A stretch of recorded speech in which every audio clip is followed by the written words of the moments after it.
Hello, good evening. তো ঘুম থেকে উঠলাম আর মাথায় প্রচণ্ড পরিমাণে ব্যথা করছে। আর আমার কতগুলো কাজ পড়ে আছে দেখো। এই যে কাপড় জামাগুলো আছে এগুলো ভাঁজ করতে হবে। তো মেয়ে তো ঘর দোরটা ঝাঁট দিল, দিয়ে দূরে জল দিচ্ছে, সন্ধ্যাটা জেলে দেবে। আর আমার বর দেখো সবজিগুলো সব রেখে আবার ডিউটি চলে গেছে। তো এই সবজিগুলো সব জায়গায় জায়গায় রাখতে হবে।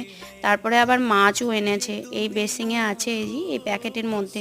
মাছগুলোও ধুয়ে ফ্রিজে রাখতে হবে। তারপরে মেয়ে টিফিন কোটো এসে ভাত খেয়েছে, সেই বাসনটাও পড়ে আছে, ধুতে হবে। আবার চাল ডালটা দুপুরবেলায় পেস্ট করে দিয়ে গেছে, আজকে সরু চাকলি পিঠে করব বিকালে, সেই জন্য। কিন্তু মাথায় প্রচণ্ড পরিমাণে ব্যথা করছিল।